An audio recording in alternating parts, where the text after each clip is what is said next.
Assalamualaikum Beres, selamat datang kembali di Guru Gembel Channel. Ketika video ini dibuat, itu bersamaan dengan pekan yang suram buat Disney, karena dia dengan mahakaryanya yang sangat luar biasa itu berhasil memecahkan rekor untuk pembuatan film paling tidak disukai dengan rating kepuasan paling rendah dan penonton juga yang sangat-sangat sedikit. Snow White. Kenapa film itu begitu tidak disukai, begitu dibenci, dan kalau misalkan kita lihat reviewer-reviewer Indonesia semuanya mengulasnya dengan pikiran yang negatif, dengan perspektif yang tidak baik dan sebagainya. Ada terlalu banyak alasan, ada masalah teknis, ada masalah ideologi, ada juga masalah-masalah yang lain, termasuk juga salah satunya itu adalah masalah plot cerita yang terlalu banyak diubah dari versi aslinya.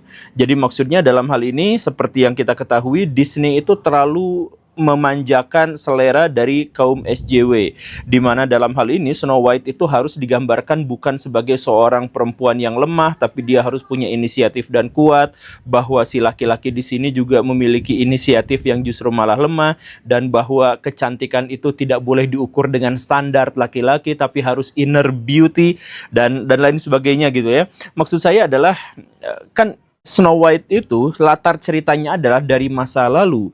Jadi kalau misalkan digambarkan perempuan di sana lemah, tidak berdaya, tidak berinisiatif, tergantung pada laki-laki, ya karena latarnya latar masa lalu dan orang di masa lalu menganggap itu sebagai sesuatu yang wajar gitu.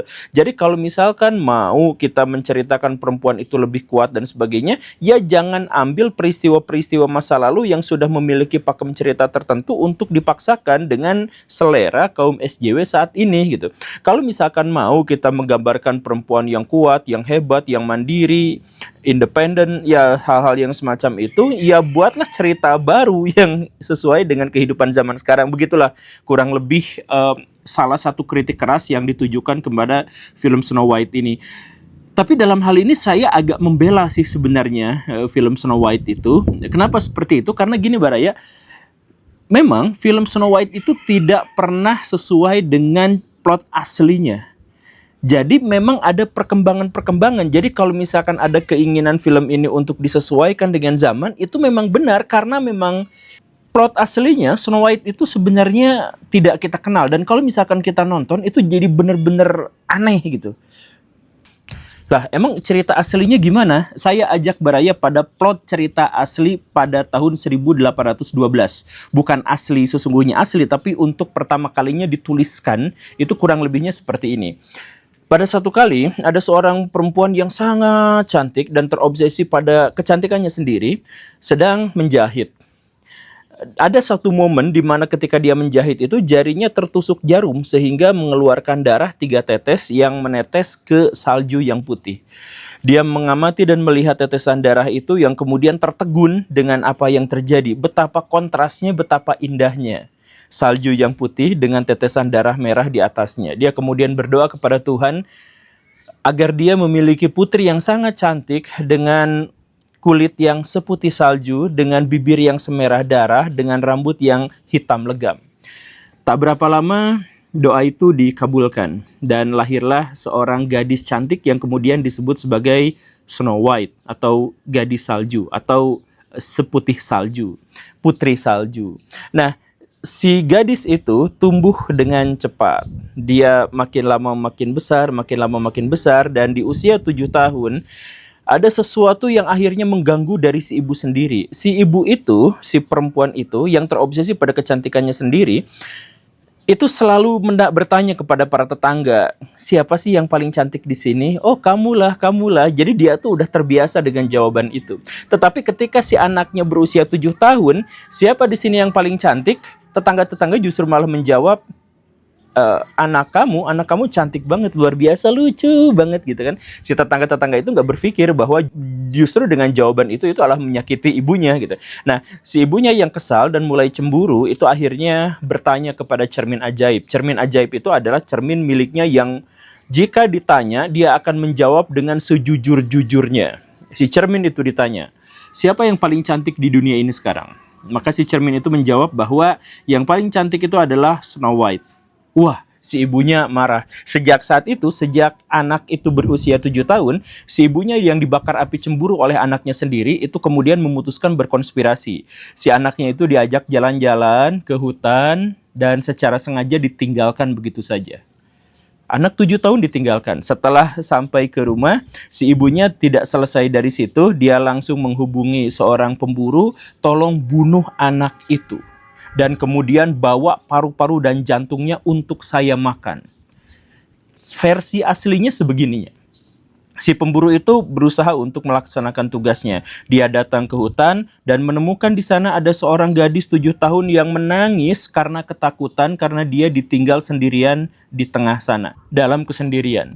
Si pemburu itu akhirnya tidak tega untuk membunuhnya, justru dia mengatakan, "Nak, apapun yang terjadi jangan pulang, karena kamu sengaja ditinggalkan di sini biar mati dan saya juga diutus ke sini untuk bunuh kamu, tapi aku benar-benar gak tega. Jadi kamu ada aja di hutan, cari penghidupan kamu sendiri, tapi jangan pernah kembali lagi, jangan berharap sama ibu kamu lagi." Begitu. Si pemburu itu kemudian pulang, di tengah jalan dia menemukan babi hutan, diburu, kemudian paru-paru dan jantungnya dibawa diserahkan kepada si ibu jahat dan mengatakan bahwa ini adalah paru-paru dan jantung milik anak kamu. Dan akhirnya benar si ibu itu memakannya. Sedangkan si gadis putri salju itu berjalan terus di tengah hutan sampai akhirnya dia menemukan sebuah pondok yang sangat indah. Kecil tapi indah. Dalam situasi yang putus asa, kelaparan, menangis, air matanya sudah kering, di sana dia kelelahan. Di sana di rumah kecil itu ada makanan dan ada tempat tidur. Kemudian dia makan makanan di situ dan tidur tanpa bertanya itu rumah siapa, saking laparnya. Tak berapa lama datanglah pemilik rumah itu. Ternyata adalah 7 kurcaci. Yang dia marah-marah, "Lah, makanan saya hilang." Pas mau tidur, "Lah, ada yang tidur di kasur saya." Ya, seperti itulah kurang lebih. Tapi 7 kurcaci itu adalah 7 kurcaci yang baik. Jadi ketika akhirnya mereka saling diskusi, saling ngobrol, sudah ketahuan, akhirnya 7 kurcaci ini memutuskan untuk melindungi Snow White. Nah, singkat cerita, si ibu jahat itu sudah mulai reda amarahnya dan kemudian dia cukup percaya diri untuk bertanya kembali kepada cermin ajaibnya. Snow White sudah mati, jadi siapa yang paling cantik di dunia saat ini? Kemudian cermin ajaib itu berkata bahwa Snow White tidak mati dan dia masih menjadi wanita paling cantik di muka bumi. Si ibunya marah, kok bisa seperti itu? Dia panggil pemburu dan kemudian si pemburu itu jujur mengatakan bahwa saya tidak tega untuk melakukan pembunuhan itu. Dia terlalu cantik, dia terlalu kecil, dia terlalu tidak bersalah. Lalu si ibu yang jahat itu memutuskan saya tidak bisa membunuhnya dengan cara mengutus orang lain, harus dengan tangan saya sendiri. Dia langsung masuk hutan, nyari tempat yang diduga ada Snow White-nya, ketemu di situ ada rumah kurcaci, kemudian dia menyamar, dia berusaha untuk melakukan pembunuhan berulang-ulang. Gagal berulang-ulang, tapi pada akhirnya sebuah rencana dengan menggunakan apel beracun itu berhasil membuat Snow White koma. Oke, ceritanya sudah seperti itu. Ketika Snow White koma, si kurcaci itu bingung, aduh apa yang harus dia lakukan. Akhirnya mereka memutuskan untuk memasukkan Snow White ke ranjang kaca, kemudian disimpan di hutan berharap ada orang yang bisa menolongnya. Tak berapa lama sejak saat itu, datanglah seorang pangeran yang melihat, wih, ternyata ada akuarium yang di dalamnya ada gadis yang tertidur yang sangat cantik. Dengan satu cara tertentu, si pangeran itu berhasil membangunkan Snow White.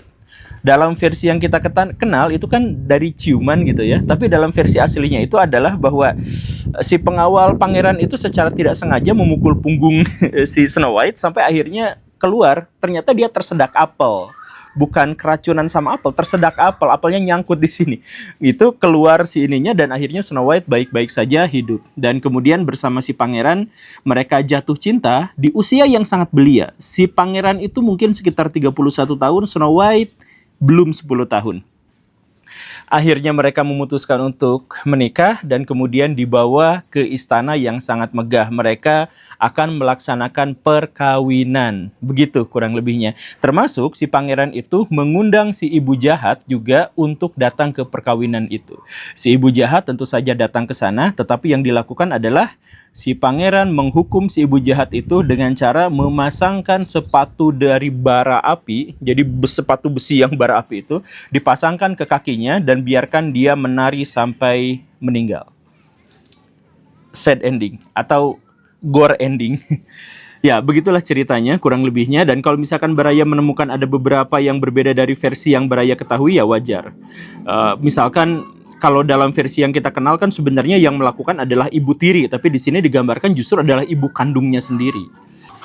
Nah, kenapa ada perubahan-perubahan itu? Ya karena saya bilang sekali lagi Baraya bahwa dalam setiap cerita itu ada yang namanya nafas zaman. Dalam setiap cerita itu ada atmosfer yang harus menjelaskan situasi pada waktu itu gitu. Salah satu masalah yang paling mengemuka di dunia modern adalah kita seringkali gagal untuk memahami sejarah karena kita menilai masa lalu itu dengan kacamata dan paradigma kita hari ini. Ada orang ateis teman saya di Twitter suka marah-marah. Kalau Tuhan itu benar-benar baik, kalau Tuhan itu memang benar-benar adil, kenapa ada perbudakan? Kenapa mengizinkan perbudakan misalkan? Ya, nafas zamannya seperti itu. Di masa lampau perbudakan itu bukan hanya dibutuhkan oleh tuannya, tapi bahkan budaknya sendiri membutuhkan itu. Bahkan banyak di antara perbudakan-perbudakan itu dilakukan secara sukarela, budaknya yang daftar jadi budak gitu.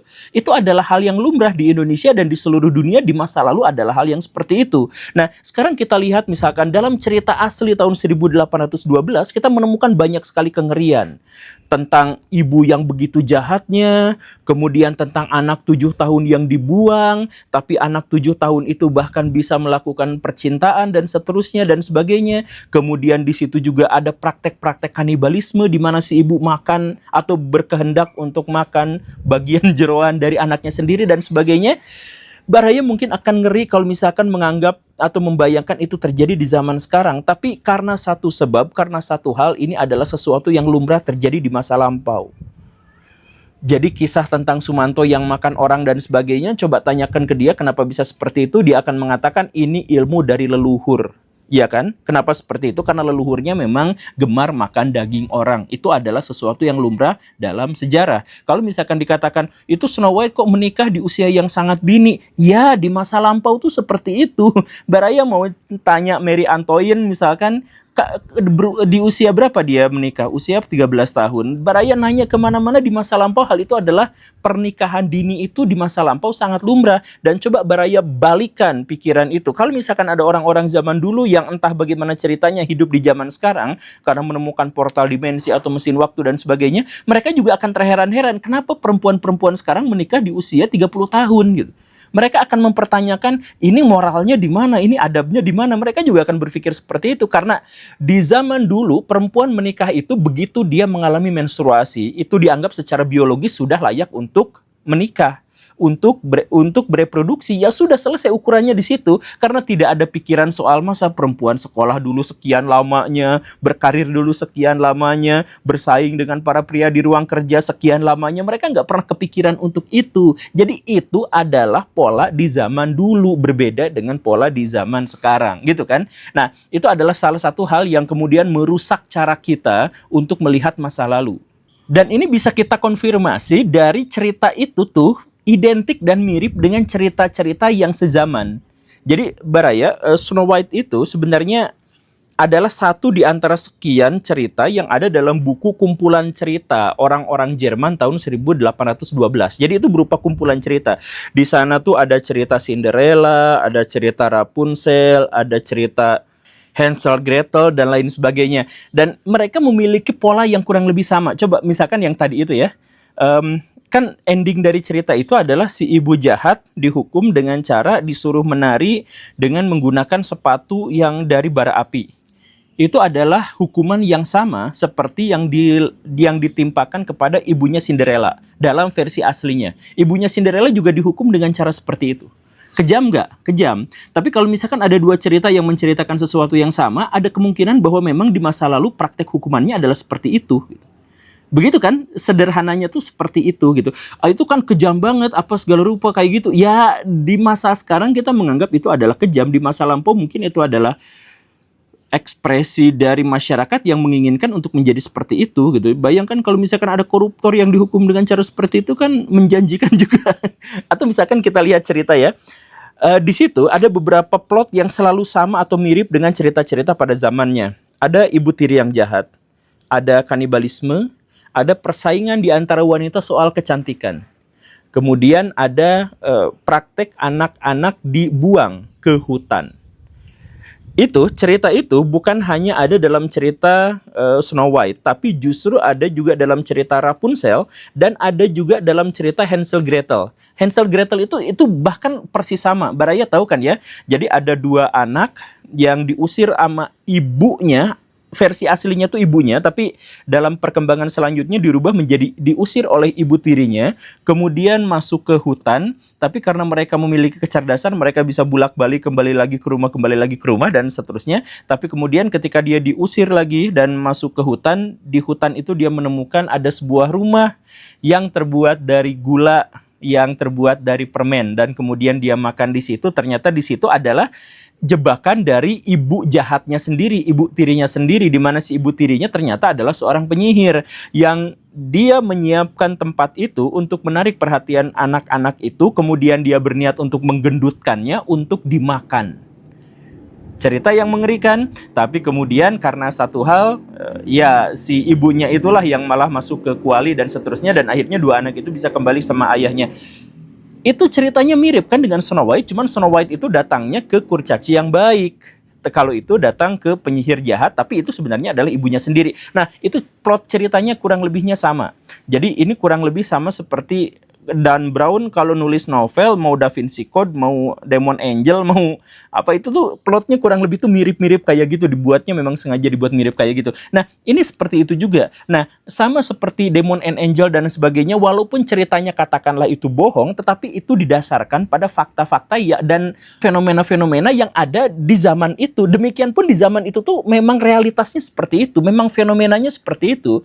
Bahkan sudah terkonfirmasi dalam sejarah di Jerman pada waktu itu ada satu kelaparan tertentu di mana ada praktek anak-anak dibuang ke hutan, dan ini mungkin yang menginspirasi cerita ini gitu. Jadi itu tuh kisahnya bohongan, tetapi latarnya, fenomenanya itu persis seperti itu.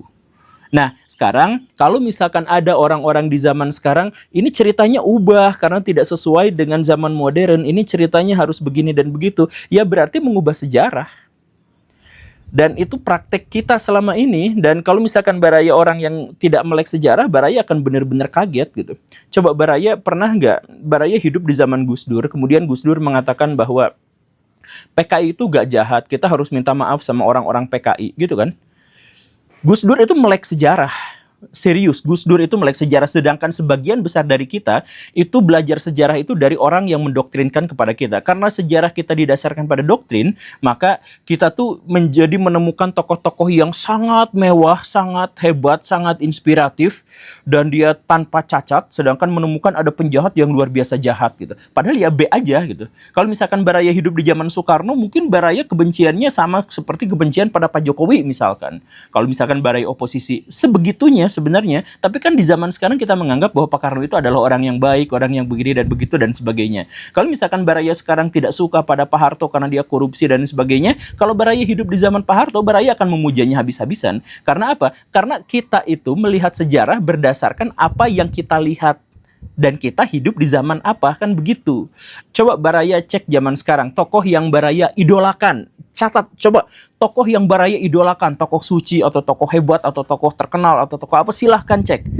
Tapi kalau misalkan Baraya mengeceknya kepada sejarawan, Baraya harus kecewa. Baraya harus bersiap-siap untuk kecewa karena dalam sejarah gak gitu-gitu amat, tapi ada perubahan-perubahan yang disesuaikan untuk kepentingan tertentu.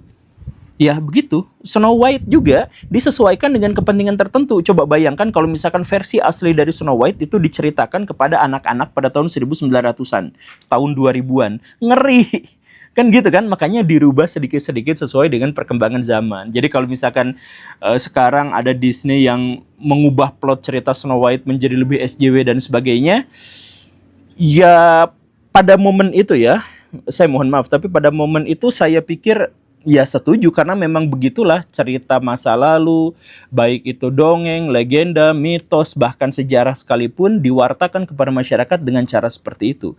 Mau atau tidak mau setujunya, Baraya mau menuding saya atau bagaimanapun, cerita-cerita masa lampau memang dibuat sedemikian rupa agar sesuai dengan kepentingan hari ini.